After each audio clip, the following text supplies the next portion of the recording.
وطر کب پڑھے، وطر کتنی رکعت پڑھے، وطر کا طریقہ کیا ہے، قنوت نازلہ کب پڑھنی چاہیے، قنوت کا طریقہ کیا ہے، کیا قنوت کے بغیر نماز ہوتی یا نہیں ہوتی، وطر کو سونا کیا ضروری ہے یا بغیر سوئے کے وطر ہو جاتی، مطلب تہجد کی بات چونکہ وطر پڑھتے ہیں، تہجد کے تعلق سے بہت سارے سوالات تھے کہ تہجد کے لیے سونا کیا ضروری اور فرض ہے، اور بہرحال کیا جس میں بہت زیادہ لوگوں کے سوالات تھے، تو انشاءاللہ عزیز ان سوالات کو ہم نے سب کو جمع کیا، اور آج انشاءاللہ عزیز ہم آپ کے سامنے میں آپ کے سامنے وطر کے تعلق سے اور تہجد کے تعلق سے کچھ باتیں رکھوں گا۔ ہم پہلے وطر دیکھیں گے پھر تہجد۔ اس کی وجہ یہ ہے، حالانکہ وطر کوئی ضروری نہیں کہ عشاء کی بات پڑھی جائے، یہ کبھی بھی پڑھی جا سکتی ہے عشاء سے لے کر فجر تک، لیکن عموماً ہم دیکھتے ہیں ہمارے علاقوں میں، ہندوستان، پاکستان، بنگلہ دیش میں لوگ وطر عشاء کی بات پڑھتے ہیں، تو میں پہلے وطر کی مسائل رکھ دیتا ہوں چونکہ اس کو عموماً لوگ پڑھتے ہیں، اور اس کے بعد انشاءاللہ کچھ باتیں تہجد کے تعلق سے آپ کے سامنے رکھ دوں گا تاکہ وہ باتیں بھی ہمارے سامنے آ جائیں، ٹھیک۔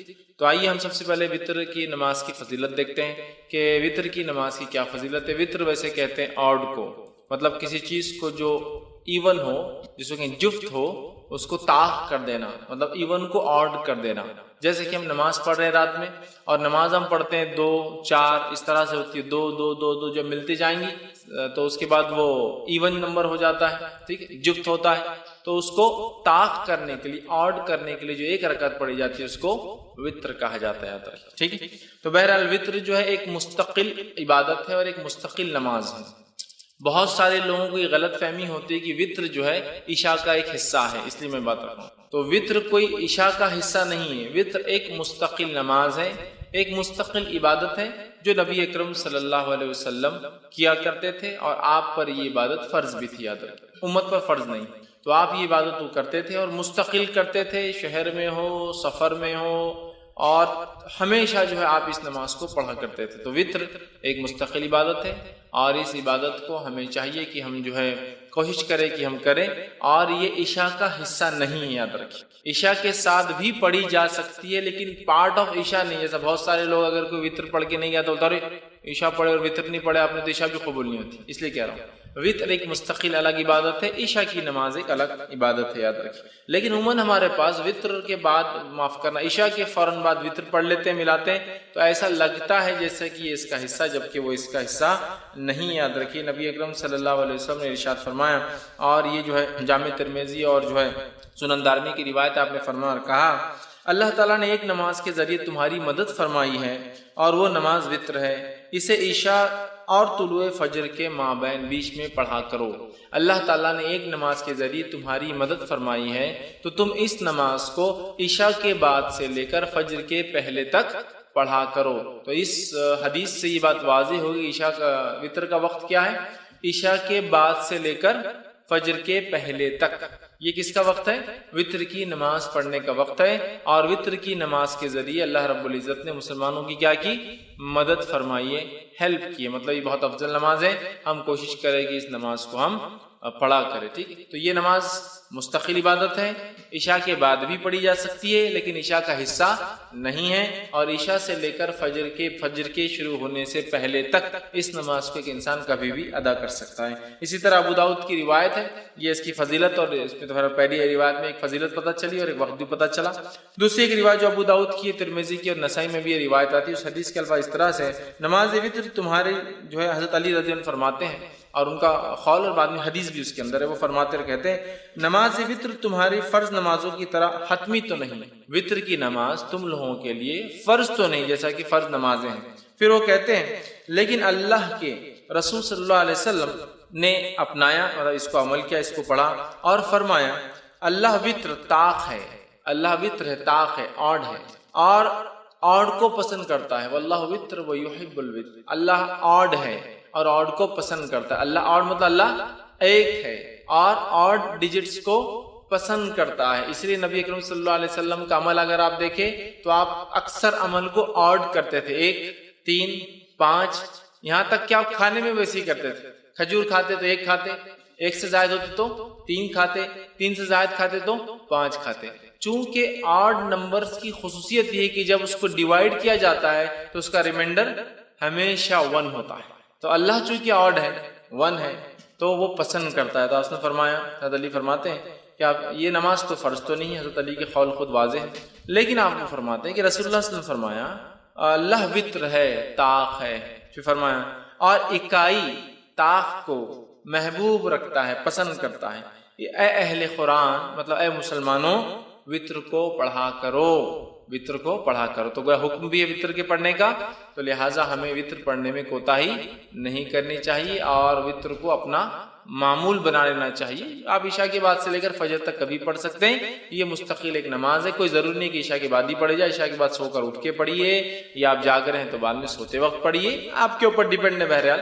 تو یہ کوئی وہ نہیں ہے کہ آپ عشاء کے ساتھ ہی پڑھیں، لیکن عشاء کے بعد سے لے کر فجر تک، فجر کے پہلے تک آپ اس کو کبھی بھی پڑھ سکتے ہیں۔ اسی طرح جو ہے ابو داؤد کی، نسائی کی اور جو ہے ابن حبان، دارقطنی اور دیگر حدیثوں میں جو الفاظ آتے ہیں اس میں سے ایک لفظ یہ الوتر حق، وطر حق ہے، مطلب وطر ضروری ہے، وطر کو پڑھا کرو، بلا وجہ چھوڑا نہ کرو، تاکید ہے۔ دوسری کی روایت میں فرمایا اور کہا الوتر حق علی کل مسلم، وطر حق ہے ہر مسلمان کے اوپر، مطلب اے مسلمانوں وطر تم پر حق ہے، جتنا ہو سکے وطر کو پڑھا کرو۔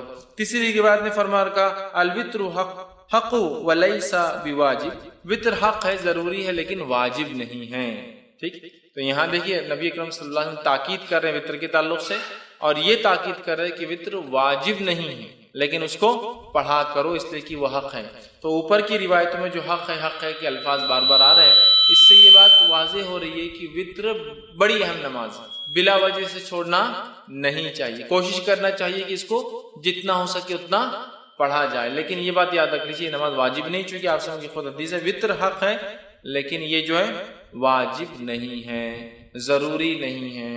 اور یہ بات میں اس لیے بھی رکھ رہا ہوں کہ بہت سارے لوگ یہ سمجھتے ہیں کہ اگر وطر نہ پڑھے عشاء کی بات تو عشاء نہیں ہوئی، اس لیے بھی رکھ رہا ہوں۔ وطر ایک مستقل الگ عبادت ہے، لیکن وہ عشاء کے ساتھ پڑھی جا سکتی ہے، لیکن وہ عشاء کا پارٹ نہیں ہے، اس کے نہ پڑھنے سے عشاء میں کوئی کمزوری نہیں آتی ہے۔ ٹھیک ہے، یہ بتانا میرا مقصود تھا۔ تو وطر کو پڑھنا چاہیے، یہ حق ہے، یہ ضروری ہے، بہت اہم ہے، لیکن یاد رکھیے واجب نہیں ہے۔ تو لہٰذا جو شخص استطاعت رکھتا ہو ضرور کوشش کرے کہ وطر کی نماز کو بھی وہ ادا کرے۔ اسی طرح جو ہے ابو داؤد اور مستدرک حاکم کی روایت ہے، نبی اکرم صلی اللہ علیہ وسلم فرمایا کہا وطر حق ہے اور جو شخص وطر نہیں پڑھتا ہے وہ ہم میں سے نہیں۔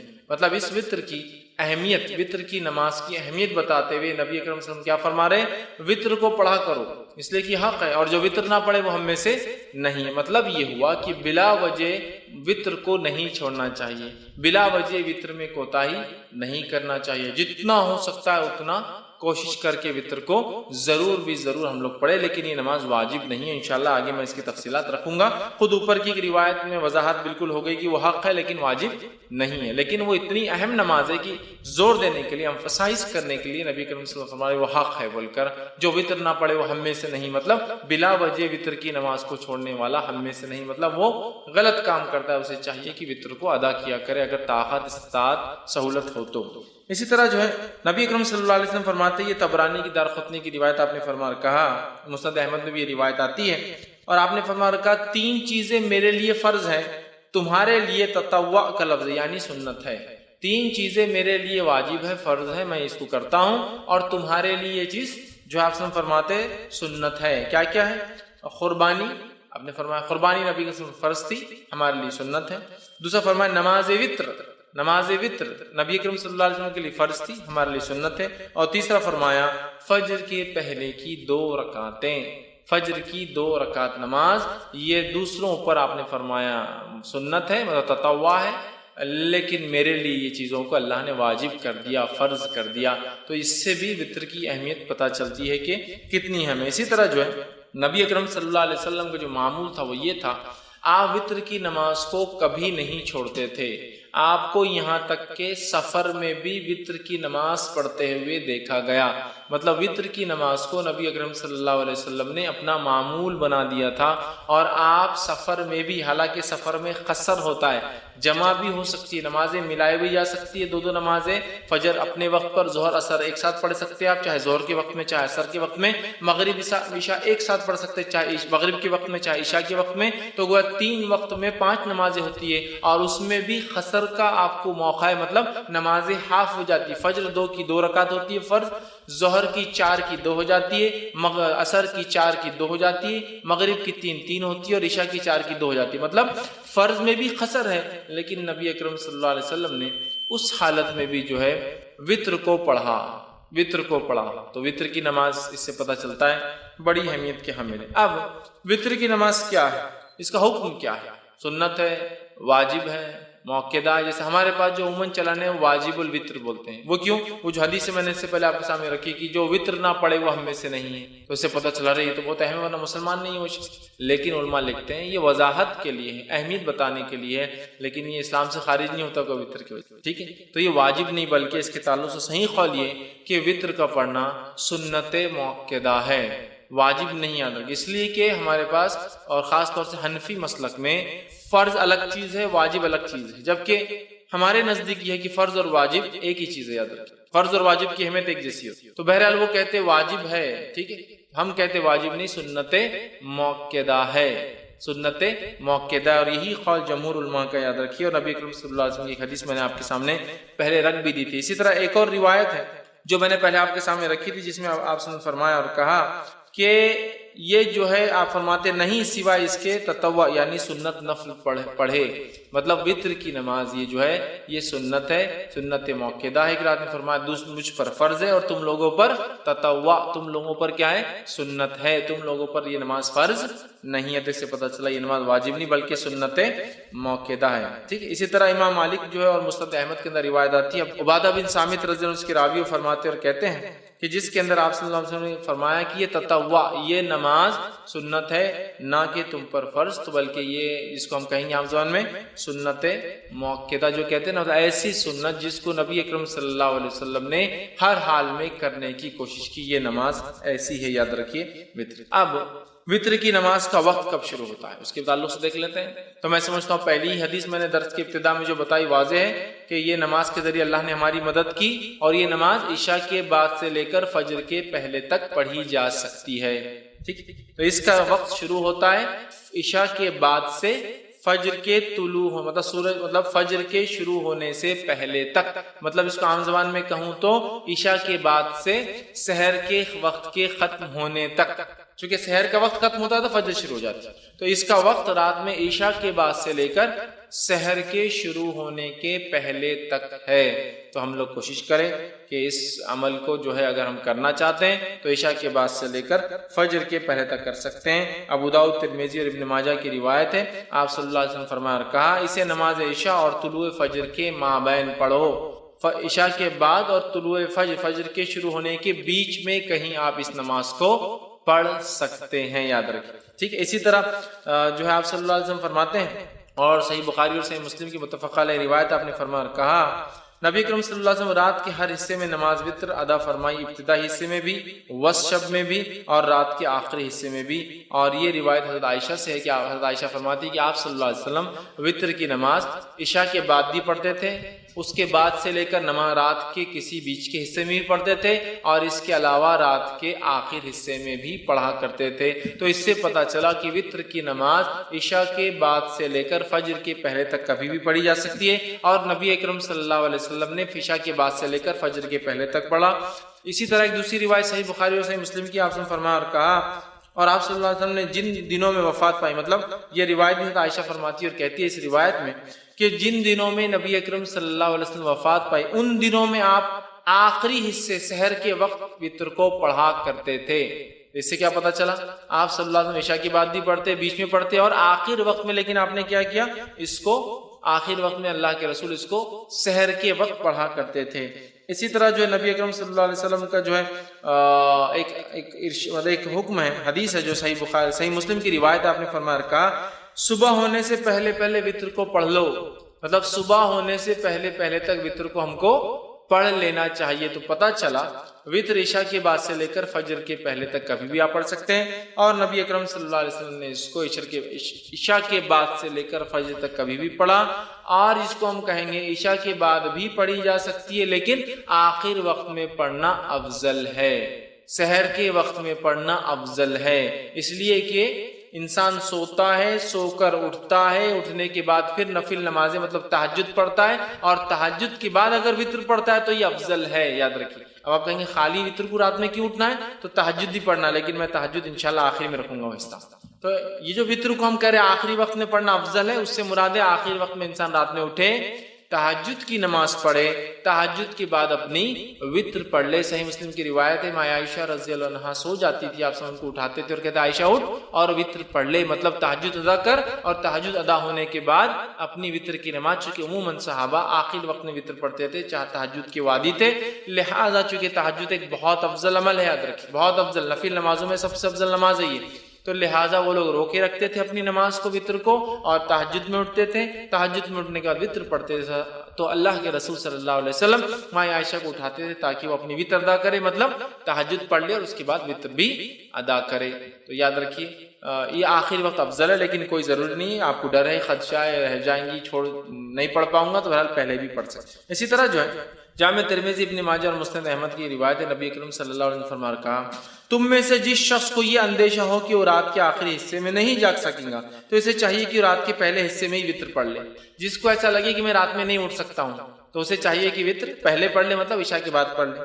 پھر فرماتے اور کہتے ہیں پڑھ لے، اور جسے آخر رات میں قیام کا شوق ہو اور طمع ہو کہ وہ کرے، قیام کرے، اس کو شوق ہو، اس کو لگا ہو، اسے چاہیے کہ وہ رات کے آخری حصے میں وطر۔ جس کو ڈر ہو یا میں اٹھ نہیں پاؤں گا، شک ہو رہا ہے، یا میں روز پڑھتا ہوں تہجد لیکن آج جاگا بہت دیر تک تو اٹھ نہیں پاؤں گا، یا پھر میں روز بھی نہیں اٹھ پاتا ہوں تہجد کے لیے، بس عشاء ہو جاتی ہے فجر کو اٹھتا ہوں تو بیچ میں نہیں اٹھ پاؤں گا، تو پھر وہ عشاء کی بات پڑھ لے۔ ایسا نہیں، جس کو شوق ہے رات کی نماز پڑھنا چاہتا ہے، تہجد پڑھنا چاہتا ہے، تو پھر کیا کرے، وہ وطر کو روکے رکھے، تہجد کے بعد اس کو ادا کرے۔ اسی طرح صحیح مسلم کی روایت ہے، نبی اکرم صلی اللہ علیہ وسلم فرمایا اور کہا بے شک رات کے آخری حصے کی نماز میں فرشتے آتے ہیں اور یہی افضل ہے۔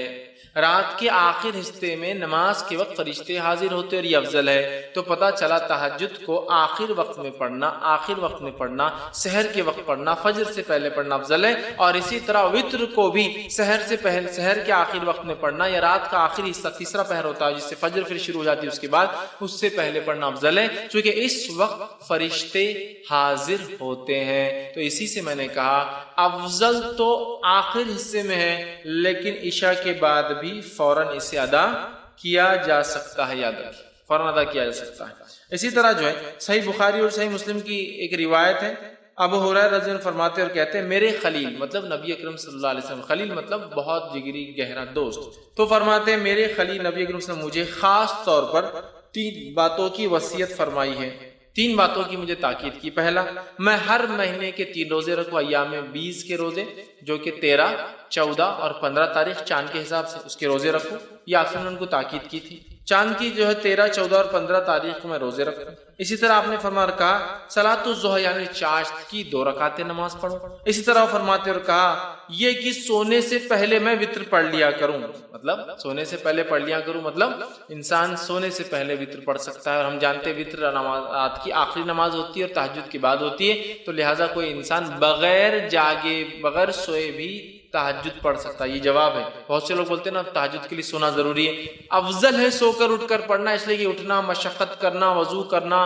ٹھنڈا اور گرم پانی کا مسئلہ ہوتا ہے رات میں پھر بھی کرنا، یہ افضل لیکن ضروری نہیں ہے، یاد رکھیں۔ بہت سے لوگ بولتے رہے تم تو سوئی نہیں تو تہجد کیسے پڑھیں گے، آپ نے کیا فرما رہے ابو ہریرہ کو کہ سونے سے پہلے وطر پڑھ لینا، مطلب اگر تم سونے کا ڈر ہو کہ صبح نہیں اٹھ پاؤں گے تو وطر پڑھ کر سونا، اور صحابہ ظاہر سی بات ہے تہجد کی بھی عادی تھے، یہ تو کوئی جلدی بھی پڑھ سکتا ہے تہجد، یاد رکھیے، یا پھر بغیر سوئے کی بھی رات بھر جاگ لیا کسی کاز کی، کسی وجہ سے، ریزن کی وجہ سے، تو پھر میں تہجد پڑھ کر سو سکتا ہوں، ٹھیک ہے۔ اب ایک انسان نے تہجد کی نیت، مطلب مثال کے طور پر آج اس نے ارادہ کیا کہ میں سو جاتا ہوں، اس لیے کہ تہجد کا ارادہ نہیں، اب اگر رات کے آخر حصے میں نیند جاگ گئی، سمجھ لیجئے رمضان کا مہینے میں عموماً ہم لوگ وطر کا بھی اہتمام تہجد کا بھی کرتے ہیں، اب یہ سوچا کہ رات میں تو وطر پڑھ لی اور سو گیا، اب تہجد میں اٹھا تو وطر تو آخری نماز ہونا چاہیے رات کی، وطر نماز آخری ہونا چاہیے رات کی، اب میں کیا کروں، کیا میں ڈبل وطر پڑھوں رات میں اٹھ کے، مطلب میں نے وطر پڑھا اور سو گیا، بہت سے لوگ سوال کرتے ہیں ہم وطر پڑھ کے سو جاتے ہیں پھر کیا کریں، تو وطر پڑھ کر اگر آپ سو گئے ہیں اور رات میں نیند ہوشیار ہو جائے اور تہجد پڑھنا چاہے تو آپ صرف تہجد پڑھیں گے، وطر کو آپ ڈبل نہیں پڑھیں گے، اس لیے کہ ایک رات میں 2 وطر نہیں ہو سکتی ہے۔ اس تعلق سے آپ سن کی حدیث ہے، ابو داؤد جامع ترمذی اور نسائی کی جو ہے سنن نسائی کی روایت ہے، آپ نے فرمایا کہا ایک رات میں 2 وطر نہیں ہوتی۔ دوسری کی روایت نے فرمایا جو کہ بخاری کی حدیث فرمایا رات کی اپنی آخری نماز وطر کو بناؤ، وطر کو رات کی آخری نماز بناؤ، مطلب وطر تہجد کے بعد پڑھی جانا چاہیے۔ لیکن اگر کوئی شخص اس ڈر سے وطر پڑھ کر سو جائے کہ میں صبح شاید نہیں اٹھ پاؤں گا اور سو جائے اور پھر نیند ہوشیار ہو جائے تہجد کے وقت، تو اسے وطر کو نہیں پڑھنا ہے، صرف تہجد پڑھنا ہے۔ لیکن کوئی انسان اس کو روز کا معمول نہ بنا دے کہ روز تہجد پڑھتا ہے لیکن وطر پڑھ کے سو جاتا ہے پھر تہجد پڑھتا ہے، روز کا معمول نہیں۔ اگر میں روز اٹھ کر تہجد پڑھنے کا عادی ہوں تو پھر میں وطر کو اپنی آخری نماز بناؤں گا۔ ایک غلط فہمی جو ہوتی ہے ہندوستان پاکستان میں یہ بھی ہے کہ اس کو عشاء کا حصہ سمجھتے ہیں تو عشاء کے بعد پڑھ کے سو جاتے ہیں، پھر تہجد میں اٹھتے ہیں، تہجد پڑھ کے پھر اس میں ایک وطر پڑھتے ہیں۔ کیونکہ حدیث میں 11 رکعتیں پڑھتے تھے تو پھر کیا کرتے، پھر سے ایک وطر پڑھتے، تو ایک رات میں 2 وطر نہیں ہوتی۔ وطر کو آخری نماز بنانا ہے، تو جس کو ڈر ہے کہ صبح نہیں اٹھ پائیں گا اور وہ پڑھ کر سو جائے، اٹھ جائے کبھی کبھار، تو وہ تہجد پڑھ لے سکتا ہے۔ لیکن روز جو تہجد پڑھتا ہے وہ شخص جو اپنے وطر کو روکے رکھیں گا، پھر رات میں اٹھیں گا، تہجد ادا کریں گا، تہجد کی ادا کرنے کے بعد پھر وہ اپنی وطر کی نماز کو ادا کریں گا۔ اس بات کو ہم یاد رکھیں، چونکہ اسے آخری نماز بنانا چاہیے۔ اور اگر کوئی سو جائے پڑھ کر اٹھ جائے تو پھر وطر دہرانے کی ضرورت نہیں ہے، صرف وہ تہجد کی نماز پڑھ لے۔ ایک غلط فہمی یہ بھی ہوتی ہے کہ وطر پڑھ کے سو گئے، نیند ہوشیار ہوئی، تہجد نہیں پڑھ سکتے، بولے وطر آخری تھی نا، اب اکاؤنٹ کلوز ہو گیا تو تہجد بھی نہیں پڑھتے۔ ویسا نہیں ہے، کبھی کبھار آپ اٹھ جاتے ہیں، موقع ہے تو پڑھ لیجئے، وطر کو آپ کو پھر دہرانے کی لیکن ضرورت نہیں، یاد رکھیں۔ اب اسی طرح میں روز اٹھتا ہوں رات میں تہجد پڑھتا ہوں، یا آج میں نے نیت کی کہ میں تہجد میں اٹھ کے وطر پڑھوں گا تو میں نے وطر کو اٹھا کے بازو رکھ دیا آج رات، اب میں سو گیا، اب جب اٹھا تو فجر کی اذان ہو گئی، مطلب فجر ہو گئی، اب کیا کروں؟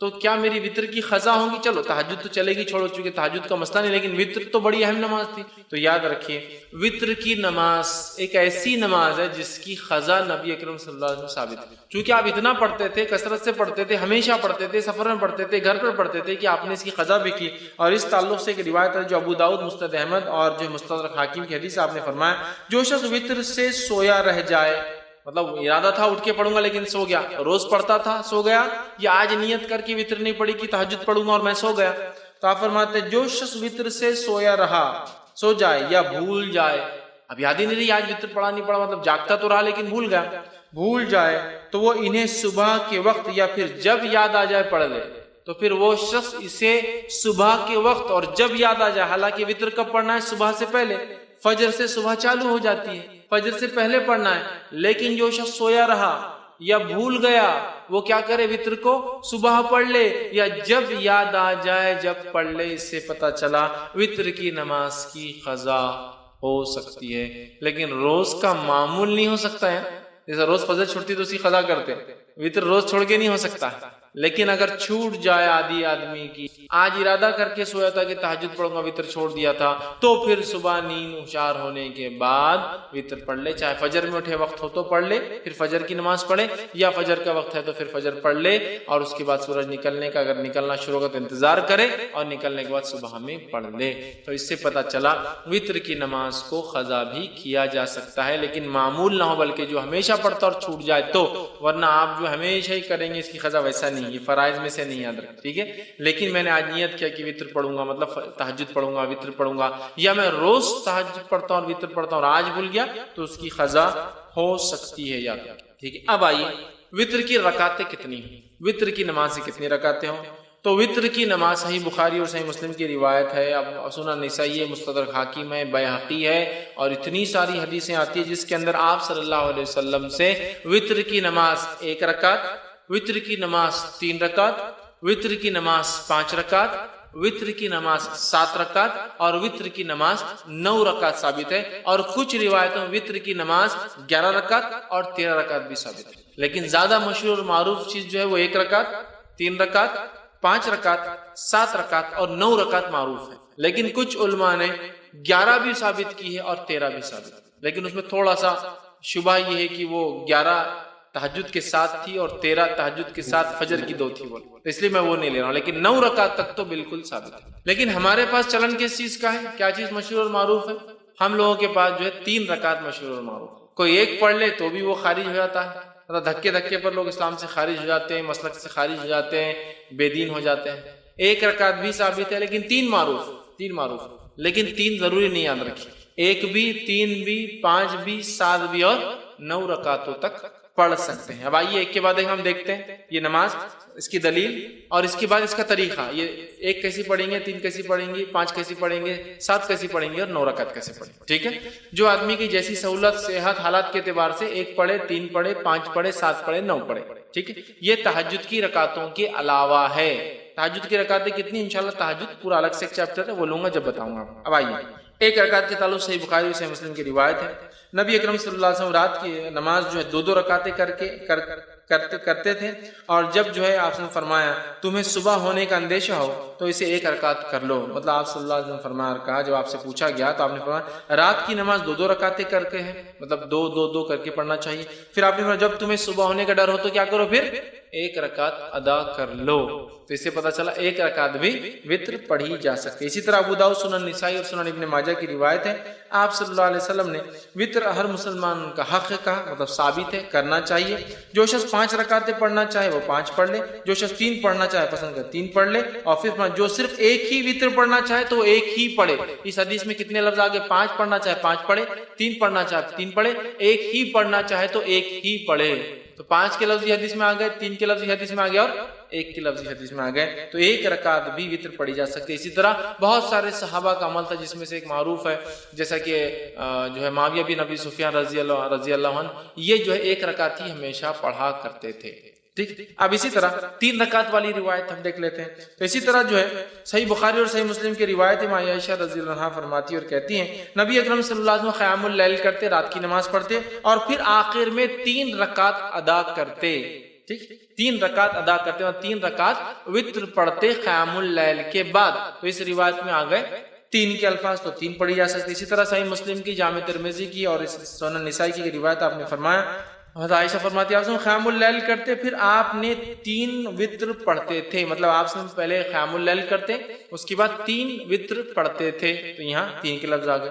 اسی طرح نبی اکرم صلی اللہ علیہ وسلم 5 رکعت بھی ثابت ہے، جو میں نے آپ کے سامنے رکھی، جیسا کہ صحیح بخاری کی روایت ہے اور صحیح مسلم میں بھی روایت متفق علیہ ہے۔ حضرت عائشہ رضی اللہ عنہا فرماتی ہے آپ نے فرمایا کہا کہ نبی اکرم صلی اللہ علیہ وسلم رات کو 13 رکعتیں پڑھا کرتے تھے اور ان میں سے 5 وتر ہوتے اور آپ صلی اللہ علیہ وسلم ان 5 وتر کے مابین بیٹھتے تھے، بیٹھتے نہ تھے بلکہ صرف آخر میں تشہد کرتے تھے، ٹھیک۔ تو اس سے پتہ چلا کہ جب کوئی انسان وتر پڑھے اور 1 رکعت پڑھتا ہے تو ظاہر سے 1 رکعت کے بعد وہ قاعدہ کرے گا، 3 رکعت پڑھتا ہے تو تیسری رکعت میں قاعدہ کریں گے، صرف وتر میں صرف تیسری رکعت میں قاعدہ کریں گے۔ اور اس حدیث میں آ رہا ہے 5 پڑھتے اور صرف 5ویں رکعت میں قاعدہ کرتے، 1 پڑھے تو 1 میں قاعدہ ہوگا، 3 پڑھے تو آخری رکعت میں تیسری میں قاعدہ، اور 5 پڑھے تو کب کرنا قاعدہ آپ کو؟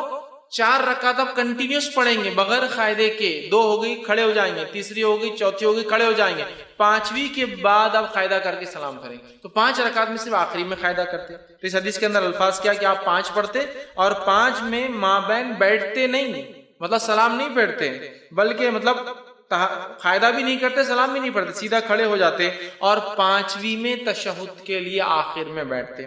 اسی طرح 7 رکعت والی روایت آئیے دیکھتے ہیں، سنن نسائی کی، ابن ماجہ، مسند احمد کی روایت ہے، عائشہ رضی اللہ عنہا فرماتی اور کہتی ہے نبی اکرم صلی اللہ علیہ وسلم کبھی 7 اور کبھی 5 وتر پڑھتے تھے اور ان سب کے درمیان میں سلام و کلام سے فصل نہیں کرتے تھے، مطلب پوری رکعتیں 5 یا 7 ایک ساتھ پڑھتے تھے اور بیچ میں سلام بھی نہیں کرتے اور بعد بھی نہیں کرتے، فصل مطلب گیپ نہیں دیتے تھے، کنٹینیوسلی پڑھتے تھے۔ تو 7 رکعتیں پڑھنا ہے تو 7 رکعتوں میں کیا کرنا پڑے گا آپ کو؟ سلام کب کرنا پڑے گا؟ 7ویں رکعت میں، تیسری میں آخری تیسری رکعت میں، 5ویں میں آخری 5ویں رکعت میں، 7ویں میں آخری 7ویں رکعت میں آپ قاعدہ کریں گے۔ اب آئیے 9 رکعت والی روایت دیکھ لیتے ہیں۔ تو صحیح مسلم کی روایت ہے، ابو داؤد کی، سنن نسائی کی، مسند احمد کی روایت ہے، نبی اکرم صلی اللہ علیہ وسلم کے تعلق سے عائشہ رضی اللہ عنہا فرماتی اور کہتی ہے آپ صلی اللہ علیہ وسلم نے 9 رکعتیں پڑھی، اس طرح پڑھتے کہ ان کے مابین صرف 8ویں رکعت میں تشہد کے لیے بیٹھتے۔ تو پتہ چلا 9 رکعت پڑھنے کا طریقہ تھوڑا سا الگ ہے باقی سے۔ 3 رکعت میں تیسری رکعت میں قاعدہ، 5 رکعت میں 5ویں رکعت میں قاعدہ، 7 رکعت میں 7ویں رکعت میں قاعدہ، 9 رکعت میں 8ویں رکعت میں قاعدہ، پھر کھڑے ہو کے 1 رکعت اور پھر 9ویں رکعت میں قاعدہ۔ 9 رکعت والی وتر اگر آپ پڑھتے ہیں تو 8 کنٹینیو پڑھیں گے، 8ویں رکعت میں قاعدہ کریں گے، پھر کھڑے ہوں گے، سلام نہیں پھیریں گے، پھر 9ویں رکعت پڑھ کے 9ویں رکعت میں قاعدہ، مطلب 9 رکعت میں 2 قاعدے ہیں، 7 رکعت میں ایک قاعدہ، 5 رکعت میں ایک قاعدہ، 3 رکعت میں ایک قاعدہ، 1 رکعت میں تو ایک ہی قاعدہ ہوں گا، ظاہر سی بات ہے. لیکن 9 رکعت والی نماز میں 8ویں میں قاعدہ اور 9ویں میں ایک قاعدہ. تو آپ یہ نماز کو 9 رکعت تک پڑھ سکتے تھے. میں اس کے آگے اور بھی روایتیں نہیں رکھوں گا آپ کے سامنے، 11 اور 13 کی، تھوڑا سا اس میں کنفیوز بھی ہوتا ہے، لیکن 9 رکعت تک بالکل علماء کے بغیر کسی اختلاف کے اتنی باتیں ثابت ہے. لیکن اس سے زائد بھی کو پڑتا ہے تو اس کو برا نہیں کریں، چونکہ اس میں اختلاف ہے اور بہت سارے آثار ملتے ہیں کہ ایسا صحابہ نے کیا. ٹھیک ہے، تو 9 رکعت کا طریقہ میں نے آپ کو 9 رکعت تک ہم نے دیکھی. اب وتر کی جو ہے ادائیگی کا طریقہ کیا ہوں، اس کو کیسے ادا کیا جائے گا. ٹھیک، تو وتر کو ادا کرنے کا طریقہ یہ ہے کہ آپ رات میں اٹھیں گے اور تہجد پڑھیں گے. چونکہ یہ نماز وتر کی بات ہو رہی ہے، رات کی نماز کی بات ہو رہی ہے. ٹھیک، اور وتر کی نماز جو ہے قیام اللیل کی بعد آپ سے پڑھتے ہیں، تہجد کی بات پر. تو آپ رات میں اٹھیں، اٹھنے کے بعد 2، 4، 6 یا 8 رکعتیں آپ نماز پڑھیں گے، 2 کر کے، 2 یا 4 یا 6 یا 8 رکعت نماز پڑھیں گے.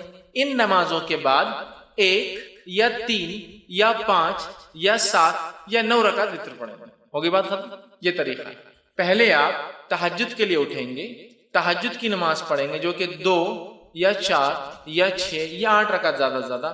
یہ پڑھنے کے بعد آپ 1 رکعت یا 3 رکعت یا 5 رکعت یا 7 یا 9 رکعت وتر پڑھیں گے.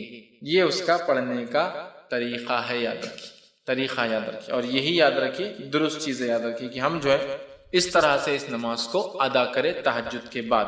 اب جو سب سے مشہور طریقہ ہے وتر کا وہ 3 رکعتیں ہیں، جو ہمارے پاس بھی چلتا ہے، تو اس کو تھوڑا سا اور ڈیٹیل میں جاتے ہیں. سب سے مشہور طریقہ جو وتر کا ہے وہ 3 والا ہے. وہ کیوں؟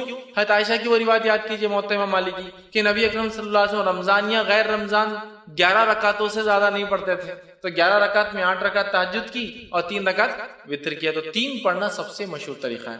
اب یہ 3 پڑھنے کا طریقہ کیا ہے؟ اس طریقے سے اس 3 رکعت کو پڑھنے کے 2 طریقے ہیں. میں سمجھو آپ زیادہ کنفیوز نہیں ہو رہے ہیں، ہر چیز کلیئر کرتے ہوئے جا رہے ہیں. 3 رکعتوں کو پڑھنے کے 2 طریقے. 2 طریقے کیا ہیں؟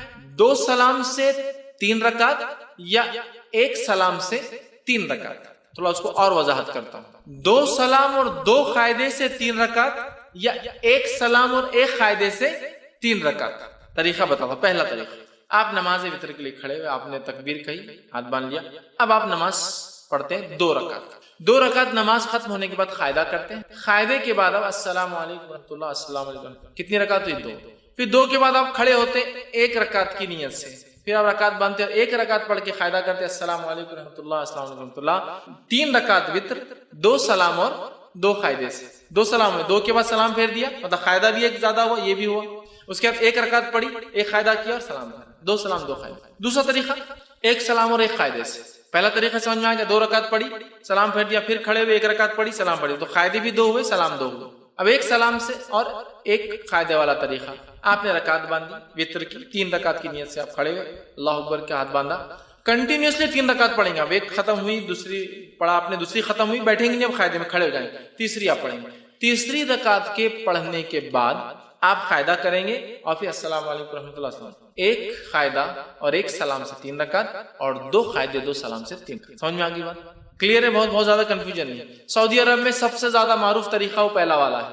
2 رکعت پڑھتے ہیں، سلام پھیر دیتے ہیں، پھر 1 رکعت پڑھتے ہیں. ہندوستان کے اندر 3 پڑھتے ہیں، لیکن تھوڑا سا مسئلہ ہوتا ہے. ہم 3 رکعت 1 قاعدے اور 1 سلام سے نہیں پڑھتے، 3 رکعت 2 قاعدے 2 سلام، بالکل مغرب کی نماز کے جیسے. آپ کو بولے مغرب کیسا ہے، وتر کو نہیں پڑھنا ہے، تو پھر ایک نیا لاتے ہیں. ہم الگ کر رہے ہیں نا، بیچ میں ہاتھ اٹھاتے ہیں، تیسری رکعت میں اللہ اکبر بول کے پھر ہاتھ باندھتے. حالانکہ ہر طرف رفع منسوخ ہو گیا بولتے ہیں یہاں، لیکن ثابت کرتے ہیں. باقی جگہ رفع کرو تو منسوخ ہو گیا، غلط ہے، اور یہاں بولتے یہاں ہے، پھر کیسا منسوخ ہوا؟ یہاں تو ہے باقی.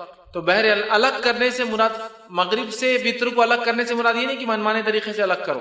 جو بتایا گیا وہ یہ ہے کہ قاعدہ 1 کرو اور 1 سلام، یا پھر 2 قاعدے، مطلب پھر 2 رکعت پڑھ کے سلام پھیر دو، پھر 1 رکعت پڑھو، یہ معنی ہے اس کا. لیکن ہمارے پاس علم کم اور تعصب زیادہ ہوتا ہے. تعصب مطلب کیا؟ ارے فیض میں ایسا بولتے ہیں، ان کا مسلک تو الگ ہی دکھ رہا، کچھ اپنے سے ہٹ کے طریقہ بتا رہے ہیں. میرے بھائی یہ علم ہے، دس از نالج. علم کو ہم کو حاصل کرنا ہے.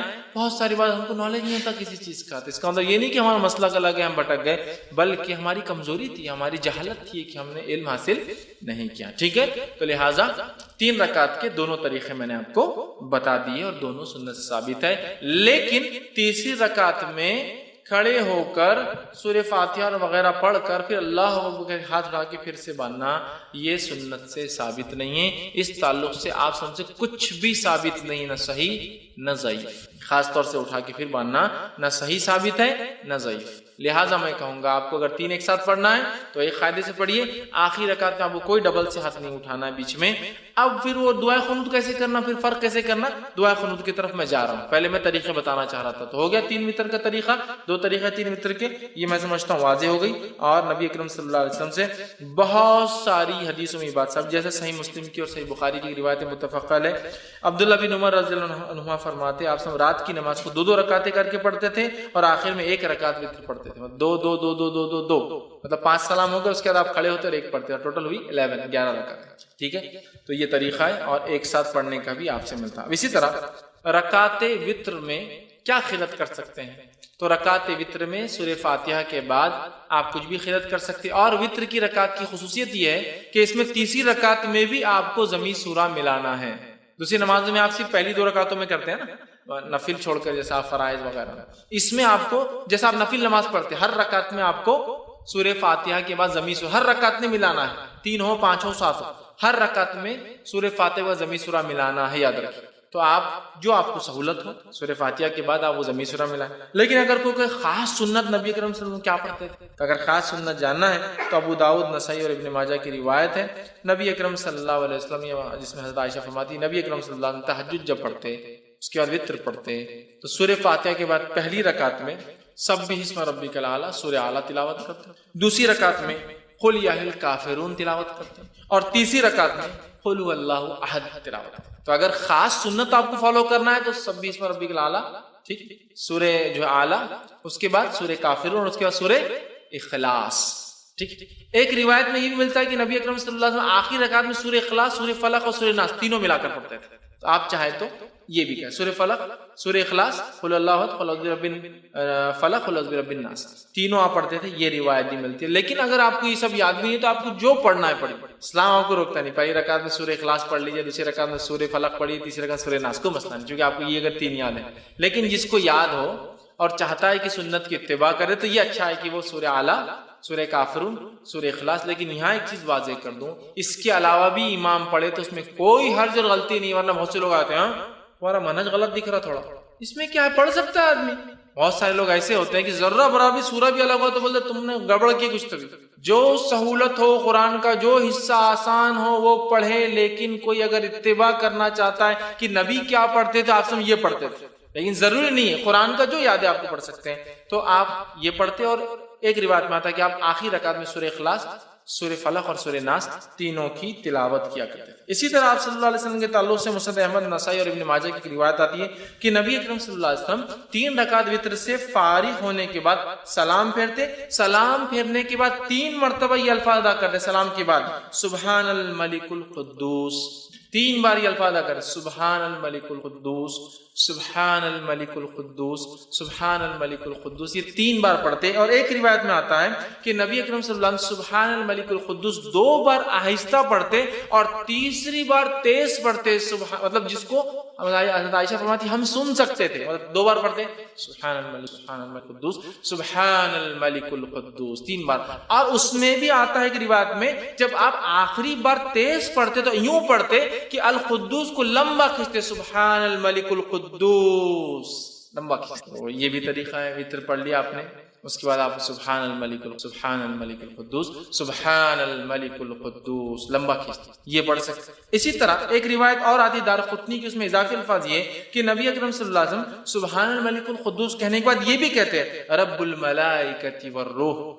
سبحان الملک القدوس کا معنی ہوتا ہے پاک ہے وہ بادشاہ صاحب قدوس. ٹھیک، اسی طرح رب الملائکۃ والروح جو رب ہے فرشتوں کا اور جبرائیل کا، یہ بھی آپ اضافہ کیا کرتے تھے. تو اگر آپ کو یہ بھی پڑھنا ہے تو ہمارے پاس یہ عموماً ہر 4 رکعت تراویح کے بعد پڑھتے ہیں اور بہت لمبا لمبا پڑھتے ہیں، اس میں اور بھی اضافہ ہے. ٹھیک ہے، لیکن یہ تو وتر کے بعد ثابت ہے. 3 بار سبحان الملک القدوس، 2 آہستہ 1 تیز، اور آخر کا کھینچتے ہوئے ذرا لمبا کرتے ہوئے. ٹھیک ہے، اس کے بعد رب الملائکۃ والروح یہ بھی آپ اس کے ساتھ اضافہ کر سکتے ہیں. اب دعائے قنوت پہ آ جاتے ہیں. دعائے قنوت اس کی حیثیت کیا ہے، پڑھنا اور نہیں پڑھنے کا کیا معاملہ ہے، اور کب پڑھا جائے. دعائے قنوت یہ وطر کی نماز کا میں پڑھنا ضروری نہیں ہے، یہ پہلے کلیئر کر دیں. بہت سے لوگ وطر نہیں پڑھتے کہ دعائے قنوت یاد نہیں ہے، تو کلیئر کر دیتا ہوں. دعائے قنوت کا وطر میں پڑھنا ضروری نہیں ہے، یہ ایک سہولت ہے، اللہ نے مدد کی اس نماز سے، تو اس سہولت کا فائدہ اٹھائے جو اٹھانا چاہتا ہے، لیکن کمپلسری نہیں ہے. دونوں باتیں سمجھ میں آ رہی ہیں؟ میں ٹریول کر رہا ہوں، مجھے پرمیشن ہے کہ میں 10-20 کلو سامان لے جا سکتا ہوں، لیکن میں نہیں لے جا رہا ہوں. سہولت تو ہے، میں نہیں اٹھا رہا ہوں فائدہ، لیکن سہولت ہے. ضرور نہیں. کیوں میں کہہ رہا ہوں؟ میں یہ نہیں کہہ رہا ہوں مت پڑھو، میں یہ کہہ رہا ہوں بہت سارے لوگ یہ دعا یاد نہیں بول کے نمازیں نہیں پڑھتے، تو نماز مت چھوڑو، یہ تو مستقل عبادت ہے. دعا اس کا ایک پارٹ ہے، لیکن کمپلسری پارٹ نہیں. اٹیچ ہو جائے تو بھی چلے گا، ڈیٹیچ نہیں بھی اٹیچ ہوگا، نکال بھی دیا جائے تو بھی چلتا ہے. تو یہ دعا کی کیا حیثیت ہے؟ دعائے قنوت کی پڑھے تو اچھی بات ہے، نہ پڑھنے سے انشاءاللہ کوئی فرق نہیں پڑتا آپ کی وطر پر، نماز پر. ٹھیک ہے، تو اسے پڑھنے کے دعائے قنوت کے دو طریقے ہیں، دونوں طریقے بہرحال جو انسان چاہے اس پہ عمل کر سکتا ہے. دعائے قنوت رکوع سے پہلے اور دعائے قنوت رکوع کے بعد. پہلے تو کلیئر کر دیا میں دعائے قنوت پڑھنا کمپلسری نہیں، لیکن پڑھ سکتا ہوں. دعائے قنوت رکوع سے پہلے اور دعائے قنوت رکوع کے بعد. اس کا طریقہ کیا ہے؟ آپ نے رکعت باندھی، سورہ فاتحہ ضمی سورہ ملایا. ٹھیک ہے، مطلب یہ آخری رکعت کی بات کر رہا ہوں میں، آخری رکعت مطلب آپ تیسری رکعت میں اٹھے. مطلب یہ دعائے قنوت آپ جب پڑھیں گے تو وطر کی آخری رکعت میں پڑھیں. ایک پڑھے تو اس کے اندر 3 پڑھے تو تیسری میں، 5 پڑھے تو 5ویں میں، 7 پڑھے تو 7ویں میں، 9 پڑھے تو 9ویں رکعت میں ہوں گا. تو آپ کھڑے ہوئے تیسری رکعت کی، سمجھو انڈیا پاکستان ہم 3 رکعتیں پڑھتے، تیسری رکعت میں کھڑے ہوئے آپ. ٹھیک ہے، تو تیسری رکعت میں آپ کھڑے ہوئے، تیسری رکعت میں کھڑے ہونے کے بعد سورہ فاتحہ پڑھی آپ نے. سورہ فاتحہ پڑھنے کے بعد ضمی سورہ ملایا. ضمی سورہ ملانے کے بعد اب آپ کیا کریں گے؟ دعائے قنوت اپنی. ٹھیک، اس کے لیے خاص ہاتھ اٹھا کر واپس باندھنا یہ سنت سے ثابت نہیں ہے. اللہ اکبر کہنا بھی سنت سے ثابت نہیں ہے، ہاتھ اٹھانا بھی ثابت نہیں ہے. تو آپ سورہ فاتحہ پڑھی اور سمجھو 3 رکعت میں آپ سورہ اخلاص پڑھے، سمجھے آخری سورہ اخلاص پڑھی، اور اس کے بعد آپ اللہم اہدنی من ہدیت اور وہ دعا آپ اس کے بعد شروع کر دیں گے. یہ ایک طریقہ. دوسرا طریقہ، آپ تیسری رکعت میں کھڑے ہوئے، سورہ فاتحہ ضمی سورہ ملایا، اللہ اکبر کہہ کے رکوع میں گئے، رکوع سے اٹھا سمیع اللہ لمن حمدہ ربنا لک الحمد طیبا مبارکا فی اللہم اہدنی فیمن ہدیت وعافنی فیمن عافیت. اب آپ یہاں سے وہ دعا شروع کر دیں گے، اور اس کے بعد پھر دعا ہونے کے بعد سیدھا سجدے میں چلے جائیں. تو یہ دعا 2 جگہ کی جا سکتی ہے، قیام میں اور رکوع کے بعد. اس میں افضل قیام میں کرنا ہے، اس میں افضل قیام میں کرنا ہے. گو رکوع کے بعد بھی کی جا سکتی. امام بخاری نے ایک باب ہی باندھ دیا اپنی کتاب میں کہ قنوت، وطر میں قنوت رکوع سے پہلے اور رکوع کے بعد، مطلب قیام میں اور رکوع کے بعد دونوں ہی درست ہے، لیکن افضل کیا ہے؟ قیام میں کر لے آپ، یہ زیادہ افضل ہے. اس لیے کہ نبی اکرم صلی اللہ علیہ وسلم نے فرمایا، حدیث جو ہے نسائی کی اور ابن ماجہ کی ہے، ابی بن کعب رضی اللہ عنہ فرماتے ہیں، کہتے ہیں نبی اکرم صلی اللہ علیہ وسلم رکوع جانے سے پہلے دعائے قنوت پڑھا کرتے تھے. رکوع میں جانے سے پہلے دعائے قنوت پڑھا کرتے تھے. تو اس سے میں کہہ رہا ہوں رکوع سے پہلے پڑھ لینا یہ افضل ہے. اب اس میں کیا، اس میں ہاتھ اٹھایا جائے؟ تو ہاں، آپ اس میں چاہے تو ہاتھ باندھ کر بھی کر سکتے ہیں قنوت اور ہاتھ اٹھا کر، چونکہ دعا میں ہاتھ اٹھانا یہ سنت، یہ ادب ہے.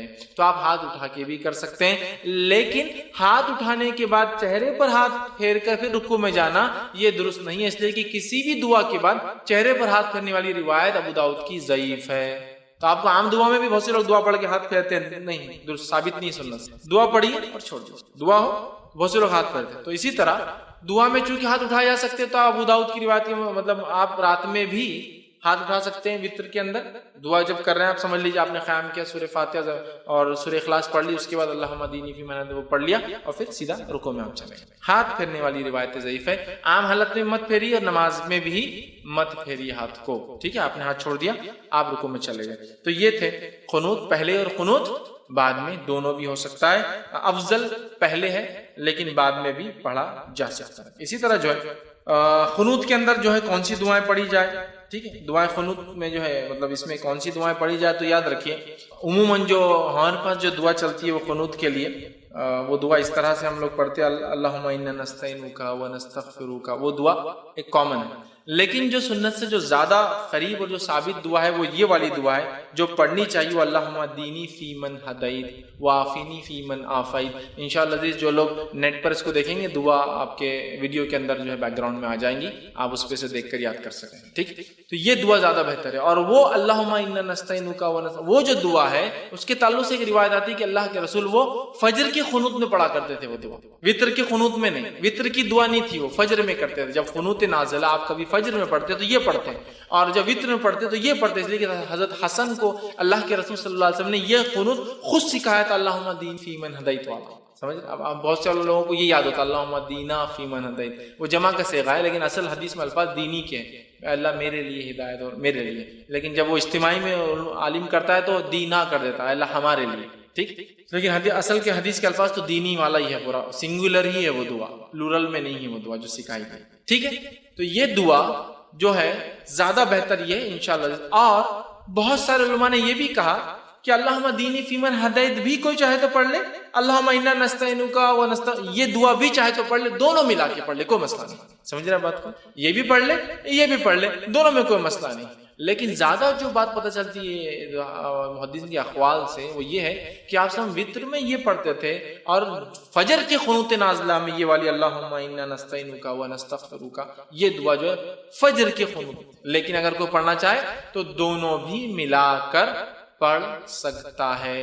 ٹھیک ہے، تو میں سمجھتا ہوں دعا کی بھی وضاحت ہو گئی. ایکسٹرا فائدین اس کے اندر نہیں ہے، آپ کو صرف ڈائریکٹ آپ نے کیا دعا کر لینا، ایسا کیجئے، یا مطلب ہاتھ کھول کے کیجئے، ہاتھ باندھے ہوئے میں کیجئے، رکوع سے پہلے مطلب قیام میں کر لیجئے، رکوع کے بعد آپ دعا کیجئے، ساری چیزیں بہرحال ثابت ہے. اور دونوں بھی قنوت میں نے آپ کے سامنے رکھ دی. قنوت چونکہ دعا ہے، دعا ہاتھ اٹھائی جا سکتی ہے، اور یہ قنوت زیادہ قریب ہے سنت سے. لیکن یہ بات بھی پتہ چلتی ہے کہ آپ نے فجر میں پڑھا، لیکن کچھ علماء لکھتے ہیں دونوں بھی درست ہے پڑھ لینے میں انشاءاللہ، کیوں حرج نہیں، اس لیے کہ یہ قنوت ہے اور قنوت ہے، دعا ہے، آپ کبھی پڑھ سکتے ہیں، تو لہٰذا وہ کہتے ہیں دونوں پڑھ لو، کوئی مسئلہ نہیں ڈالا. ٹھیک ہے، تو یہ تھا اس کا طریقہ اور دعا. اب اسی طرح جو ہے دعائے قنوت ہمیشہ مانگنا ضروری نہیں ہے، کوئی اس کا پارٹ نہیں، آپ کر سکتے تو کیجئے، نہ بھی کرنے سے انشاءاللہ عزیز کوئی فرق نہیں آتا ہے. اب اسی طرح جو ہے یہ تھا وطر کی رکعتیں، اس کا طریقہ، اس کی اہمیت اور اس کے تعلق سے کچھ باتیں. ہو سکتا ہے کچھ باتیں بچ گئی ہوں، سوال جواب میں انشاءاللہ میں اس کو کور کروں گا. اب آئیے تہجد کی طرف تھوڑا سا، تہجد کے تعلق سے کچھ باتیں دیکھ لیتے. سب سے پہلے تہجد کی فضائل میں دیکھیے قرآنی آیت بھی اور احادیث بھی موجود ہے. اتنا وقت نہیں کہ میں تمام چیزیں لوں، مختصر رکھتا ہوں آپ کے سامنے.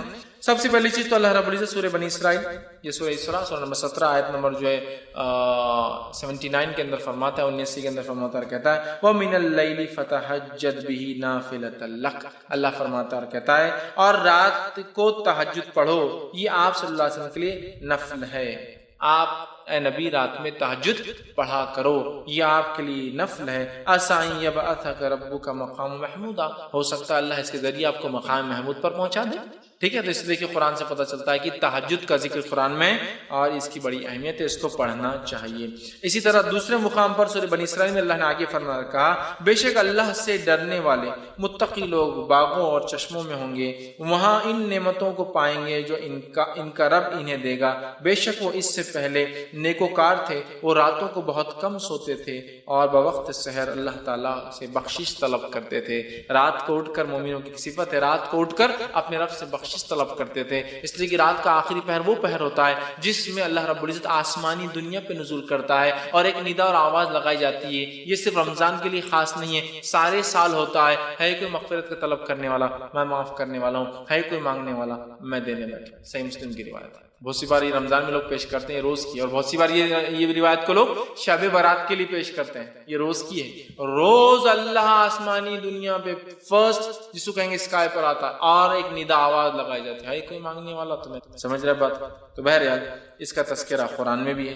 احادیث کے اندر جو ہے صحیح مسلم کی روایت میں آتا ہے نبی اکرم صلی اللہ علیہ وسلم کے تعلق سے کہ جو ہے نبی اکرم صلی اللہ علیہ وسلم سے پوچھا گیا کہ فرض نماز کے بعد کون سی نماز سب سے افضل ہے. نبی اکرم صلی اللہ علیہ وسلم کسی نے سوال کیا فرض نماز کے علاوہ سب سے افضل نماز کون سی؟ اس کا مطلب دوسرے الفاظ میں نفل عبادتوں میں سب سے افضل عبادت کون سی؟ فرض نماز کے بعد سب سے افضل عبادت مطلب کیا ہوا؟ نفل نمازوں میں سب سے افضل نماز. تو آپ نے فرمایا، کہا آدھی رات کے بعد نماز یعنی تہجد. آدھی رات کے بعد پڑھی جانے والی نماز کا پڑھنا یہ سب سے افضل عبادت ہے فرض نمازوں کے بعد. تو اگر فرض کے علاوہ کوئی انسان کچھ کرنا چاہتا ہے سب سے افضل کام تو وہ کیا کرے؟ تہجد کا اہتمام کرے. تہجد کا اہتمام کریں، بڑی اہم بات ہے اور ہمیں چاہیے کہ ہم کوشش کریں ہم لوگ تہجد کا بالخصوص اہتمام. تو اس حدیث سے پتہ چلا سب سے افضل نماز فرض کے بعد سب سے افضل نماز نفل میں سب سے افضل عبادت نفل عبادتوں میں کون سی ہے؟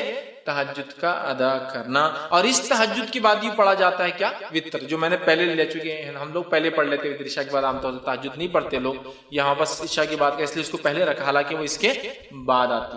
اب آئیے جو ہے ایک اور روایت میں اس طرح سے آتا ہے، ابن حبان اور مسند احمد کی روایت ہے، ابو ہریرہ رضی اللہ عنہ اس کی راوی فرماتے ہیں ہر کس و ناکس مسلمان کو سلام کہو، غریبوں کو کھانا کھلاؤ، صلہ رحمی کرو اور راتوں کو اٹھ اٹھ کر جو ہے اس وقت نمازیں پڑھو جبکہ لوگ سوئے ہوئے ہوں، اس طرح تم آرام سے جنت میں داخل ہوں گے۔ ابو ہریرہ رضی اللہ عنہ نے ایک مرتبہ پوچھا اللہ کے رسول میں جنت میں آرام سے کیسے داخل ہوں؟ تو آپ نے بتا دیا اور کہا کیا کیا کرو جنت میں جانے کے لیے آسانی سے؟ پہلا کام مسلمان کو سلام کرو، غریب کو کھانا کھلاؤ، رشتوں کو جوڑے رکھو، رات کو اٹھ اٹھ کر نماز پڑھو جبکہ لوگ سوتے رہتے ہیں، تم آسانی سے اور آرام سے جنت میں چلے جاؤں گے۔ تو آسانی سے اور جنت میں جانے کے راستوں میں سے ایک راستہ تہجد کا پڑھنا ہے، کھانے کا کھلانا ہے، لوگوں سے رشتہ دار تعلقات قائم کرنا ہے، اور کس اور ناکس جس کو بھی کسی کو بھی سلام۔ اور یہاں الفاظ دیکھیے ہر کس و ناکس، بڑی اہم چیز، مطلب ہر کسی کو، ہمارے پاس کیا ہوتا ہے سلام کرتے ہیں اسٹیٹس کے حساب سے، بہت مالدار ہے تو سلام، غریب نوکر اپنے پاس روز کام کروا اس کو کیا سلام کریں گے؟ کس اور ناکس مطلب اس کی دنیاوی اعتبار سے ویلیو ہو یا نہ ہو لیکن آپ نے سلام کرنا چاہیے، سمجھ رہے ہیں بات؟ بہرحال سلام کرو اور رشتوں کو قائم رکھو، غریبوں کو کھانا کھلاؤ اور ہاتھوں کو ٹوٹ کے نماز پڑھو، مطلب تہجد پڑھو جب سب سوتے ہیں، مطلب آخر وقت میں افضل ہے یہ ٹائم، تو تم جو ہے جنت میں چلے جاؤں گے۔ اب تہجد کے وقت کے تعلق سے ہم کچھ باتیں دیکھتے ہیں۔ تہجد کا وقت اور اس کی رکعتیں۔ تہجد کا وقت عشاء کے بعد سے لے کر فجر کے پہلے تک، سیم جو وتر کا ٹائم ہے۔ تہجد کا وقت عشاء کے بعد سے لے کر فجر کے پہلے تک، تو گویا آپ عشاء کے بعد بھی پڑھ سکتے ہیں تہجد اور فجر سے پہلے تک پڑھ سکتے ہیں، کبھی بھی جیسا آپ وتر پڑھ سکتے ہیں، ٹھیک ہے۔ اب کتنی رکعتیں پڑھیں؟ تو اس کی رکعتیں یاد رکھیے دو دو کر کے، کم از کم 2 اور زیادہ سے زیادہ 8 رکعت، اور یہ رکعتیں 2 کر کے ہی ہوں گی، 2 کے بعد سلام، 2 کے بعد سلام، 2 کے بعد سلام، 2 کے بعد سلام، ٹھیک۔ تو اگر آپ کو 2 پڑھنا ہے تو 2 ہو گئی، 4 پڑھنا ہے تو 2 کر کے مطلب 2 سلام ہوں گے، 6 پڑھنا ہے تو 3 سلام، اور 8 پڑھنا ہے تو 4 سلام سے 8 رکعت، 2 کے بعد سلام پھیریں گے۔ یہ اس کی رکعتیں کم از کم 2، زیادہ سے زیادہ آپ جو ہے 8 رکعتیں اس کی پڑھ سکتے ہیں، ٹھیک۔ اب جو ہے یہ کب پڑھ سکتے ہیں؟ تو اس کے تعلق سے میں نے جو آپ سے کہا یہ کبھی بھی پڑھ سکتے ہیں، اس تعلق سے ایک روایت آتی ہے، یہ روایت جو ہے صحیح بخاری اور صحیح مسلم کی ہے، نبی اکرم صلی اللہ علیہ وسلم کے تعلق سے آتا ہے، اور روایت میں آتا ہے رات کے جس حصے میں تم چاہو نبی اکرم صلی اللہ علیہ وسلم کو نماز پڑھتے ہوئے دیکھ سکتے ہو، اور جس حصے میں چاہو آپ کو سوتے ہوئے دیکھ سکتے ہو۔ مطلب آپ صلی اللہ علیہ وسلم اس نماز کو رات کے کسی بھی حصے میں پڑھتے ہیں۔ صحابی کہتے کبھی ہم کو آپ پڑھتے ہوئے دکھتے، کبھی نہیں دکھتے، کبھی عشاء کے بعد دکھتے، کبھی بیچ میں دکھتے، کبھی آخری رات میں دکھتے، جس حصے میں چاہو آپ نماز پڑھتے ہوئے دکھتے ہیں، جس حصے میں چاہو آپ سوتے ہوئے دکھتے ہیں۔ مطلب کبھی ایک وقت نماز پڑھتے ہیں ایک حصے میں، دوسرے دن اس حصے میں نہیں پڑھتے، کبھی اور پڑھتے ہیں۔ تو ایک بار آج سمجھ لیجیے مثال فار ایگزامپل 1 بجے آپ جاگتے ہوئے دکھ رہے ہیں تو کل 1 بجے جاگتے ہوئے نہیں دکھیں گے آپ۔ تو ایک حصے میں دیکھو تو نماز پڑھتے ہیں، ایک حصے میں دیکھو تو آپ نماز نہیں پڑھتے ہیں۔ مطلب آپ صلی اللہ علیہ وسلم عشاء کے بعد سے لے کر فجر تک اس کو پڑھا کرتے ہیں۔ اسی طرح صحیح بخاری کی روایت میں عائشہ فرماتی اور کہتی ہیں کہ آپ صلی اللہ علیہ وسلم اس وقت قیام فرماتے ہیں جب مرغ کی آواز سنتے ہیں۔ مطلب نبی اکرم صلی اللہ علیہ وسلم اس کو ہر وقت پڑھتے، لیکن خاص طور سے کب پڑھتے؟ رات کا تیسرا پہر۔ اور مرغ یاد رکھیے رات میں لاز بالکل سحر کے وقت آواز دیتا ہے، اور آپ کی حدیث ہے جب مرغ بانگ دے تو اسے برا مت کہو، اس لیے کہ وہ تو فرشتوں کو دیکھ کر بانگ دیتا ہے، لہٰذا جب مرغ بانگ دے تو اللہ سے دعا کرو، اس لیے کہ اس وقت فرشتے حاضر ہوتے۔ اور مرغ یاد رکھیے کبھی بھی، وہ شروعات میں تو کبھی بھی دیتا ہے وہ، لیکن جب سیکھ لیتا ہے تو وہ آپ دیکھیں گے رات میں 3 بجے سے یا کم از کم وہ سحر کے وقت شروع کرتا ہے تو فجر کے پہلے تک دیتا ہے۔ وہ شروع ہوتا ہے کیا مرغا بانگ دے دے کہ بور کر رہا ہے نا، وہ بور نہیں کر رہا، وہ آپ کو اشارہ کر رہا ہے کہ اب فرشتے آنے کا وقت ہے، فرشتے آ رہے ہیں، دیکھو آ رہے ہیں، اعلان ہو رہا ہے، اب جا رہے ہیں نا۔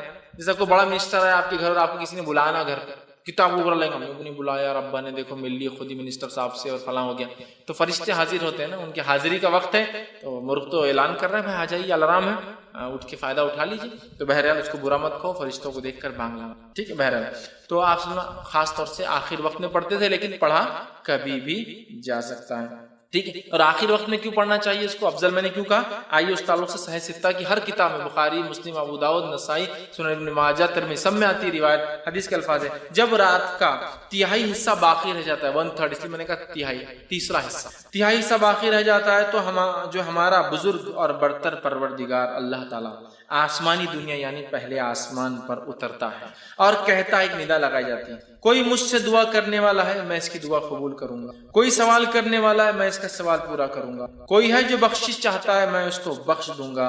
یہ آواز لگائی جاتی ہے، اور یہ آواز ہر روز رات کے تیسرے پہر ندا اور آواز لگائی۔ سبحان اللہ، یہ کوئی شب برات کے لیے خاص نہیں ہے، اور یہ کوئی رمضان کے لیے خاص نہیں، ایوری نائٹ، ہر رات ہم اللہ سے دعا کر کے منوا سکتے اپنے رب کو، اس لیے کہ اللہ ہم سے بہت قریب ہے، پہلے آسمان، اور آواز لگاتا ہے بھائی میں خاص سننے آیا ہوں، بتاؤ ہے کوئی مانگنے والا؟ تو یہ بہت خاص وقت ہے، اور میں نے دیکھا ہے بہت سارے لوگوں نے اس کا تجزیہ کیا ہے، ان اوقات میں مانگے گی دعا کبھی رد نہیں، کیونکہ اسپیشلی آدمی اٹھ کر یہ دعا کرتا ہے، اور اللہ نہیں ہونے والے کام بھی لوگوں کے، بہت سارے لوگ بولتے دعا کب کرنا، ہم نے افضل وقت کیا ہے؟ تو میں کہتا ہوں رات کے تیسرے پہر اٹھیے، تہجد کی نماز پڑھیے، وتر قائم کیجیے، اور پھر اپنے رب سے سب سے بہترین وقت ہے اللہ کو سنانے کا، اس لیے کہ اللہ خود اس وقت کہتا ہے کوئی مجھ سے مانگنے والا میں دینے بیٹھا ہوں، ہے کوئی سوالی میں اس کے سوال کو پورا کروں گا، ہے کوئی مغفرت کا طلب کرنے والا آج مغفرت کرتا ہے۔ تو ایوری ڈے ہمارے لیے مغفرت کا دن ہو سکتا ہے اگر ہم فائدہ اٹھانا چاہیں۔ اسی طرح جو ہے نسائی کی روایت ہے، سنن نسائی کی مستدرک حاکم کی ہے کہ نبی اکرم صلی اللہ علیہ وسلم فرماتے ہیں کہ رات کے آخری حصے میں بندہ اپنے رب کے سب سے زیادہ قریب ہوتا ہے۔ کیوں سب سے زیادہ قریب ہوتا ہے؟ اس لیے کہ ان کا رب پہلے آسمان پہ آ جاتا ہے، تو بندہ سب سے ایسے تو بندہ ہمیشہ اللہ سے قریب ہے، اس کا رب اسے سنتا ہے، لیکن یہ اور قربت کا وجہ ہے کہ اللہ رب العزت پہلے آسمان پہ آ جاتا ہے نا، قربت اور نزدیک ہو جاتی ہے، اس لیے خوب مانگنا چاہیے۔ صحیح بخاری اور صحیح مسلم کی روایت آپ نے فرمان کہا اللہ تعالیٰ کو سب سے محبوب نماز داؤد علیہ السلام کی نماز ہے۔ آگے ان کی نماز کی کیفیت بیان کرتے فرماتے اور کہتے ہیں وہ رات کے نصف حصے سوتے، ہاف پارٹ جو سوتے تھے، اور تہائی رات نماز پڑھتے تھے، 1/3 نماز پڑھتے تھے، ہاف سوتے تھے، 1/3 جو ہے مطلب ہاف 50% سوتے تھے، 33% نماز میں ڈالتے تھے جو فرماتے ہیں، اور تہائی رات نماز پڑھتے تھے، اور پھر رات کا چھٹا حصہ پھر سوتے تھے، اور اس کے بعد پھر 6 پارٹ سوتے بھی تھے۔ اس کا مطلب پہلے اٹھے، سوئے ہاف پارٹ، پھر اٹھے، پھر نماز قائم کی، اور پھر سو جاتے تھے۔ تہجد میں ایسی ہوتا ہے نا، اگر ہم تہجد کے لیے اٹھتے ہیں اور فجر کو ٹائم ہوتا ہے، تو اگر ہم اٹھتے ہیں تہجد کیا تھوڑا وقت ہوتا ہے، ہم سو کے پھر اٹھتے، تو یہ آپ فرماتے داؤد علیہ السلام کی نماز سب سے بہترین تھی، اور وہ کیا تھی؟ ہاف سوتے تھے، پھر 33% وہ کرتے تھے، اور 1/6 پھر سو جاتے تھے، اس کے اندر تھوڑا ٹائم باقی ہوتا تو پھر سوتے تھے۔ ٹھیک ہے، اسی طرح جو ہے نبی اکرم صلی اللہ علیہ وسلم کے تعلق سے آتا ہے، صحیح بخاری اور صحیح مسلم کی متفق علیہ روایت ہے، رمضان یا کسی دوسرے میں آپ 11 رکعتوں سے زیادہ نماز نہیں پڑھتے تھے، 11 رکعت، 8 رکعت تہجد اور 3 رکعت وتر، تو 8 رکعت تہجد کی 2 کم از کم، زیادہ زیادہ آپ 8 رکعت جو ہے پڑھ سکتے ہیں اندر۔ ٹھیک، اب اسی طرح جو ہے بہت سارے لوگ تہجد کے معاملے میں غلط فہمی یہ رکھتے ہیں کہ تہجد کو کبھی کبھار نہیں پڑھنا چاہیے، اگر پڑھے تو ہمیشہ کنٹینیو کر جائے، نہیں پڑھے تو تہجد بدوا دیتی پھر، تو بہت سارے لوگ بولتے ہیں دیکھو تم پڑھ رہے ہو تو کمپلیٹ پڑھتے رہنا، نہیں تو نہیں پڑھنا۔ مصیبت پریشانی ہوتی ہے تو آدمی جب پڑھتا ہے، کبھی نہیں ہوتی تو نہیں پڑھتا ہے۔ اللہ تعالیٰ توفیق دے ایک الگ بات ہے، لیکن سب کو یہ نماز کی مکمل توفیق نہیں ہوتی ہے، چونکہ ویسے فرض ہے بھی نہیں، بڑی افضل ہے اپنی دعائیں منگوانے کے لیے، منانے کے لیے رب کو، وہ تو ہے، لیکن یہ غلط فہمی کی بنیاد پہ نماز مت چھوڑ۔ بہت سے لوگ تہجد کی نہیں پڑھتے، سو کے اٹھنا ضروری ہے، اب آج روز تو میں جاگتا نہیں ہوں، آج جاگ لیا تو تہجد پڑھوں گا، تو بولتے نہیں آج نہیں پڑھ سکتے، کیوں؟ خاص تھوڑی اٹھے تم نماز کے، سمجھ رہا؟ ایسا نہیں ہے میرے بھائی، اگر میں روز نہیں پڑھ سکتا ہوں لیکن آج جاگ گیا ہوں تو کتنا اچھا موقع ہے نا، پلس کیا تیسرے پہر میں پڑھنا ضروری نہیں، عشاء کے بعد پڑھ لیجیے آپ۔ مجھے لگتا ہے میں تہجد میں نہیں اٹھ سکتا ہوں، عشاء کے بعد میں نے تہجد کی 8 رکعت پڑھی، 3 وتر پڑھی، سو گیا، یہ بھی کر سکتا ہوں، سمجھ رہا؟ تو ضروری نہیں کہ آپ کنٹینیو رکھیں، ضروری نہیں کہ آپ آخر وقت میں پڑھیں، جب سہولت ہو، جیسے سہولت آپ پڑھیں۔ اور بہت ساری غلط فہمیاں ہوتی ہے کہ نماز کو پڑھ کے چھوڑے تو عذاب آ جاتا،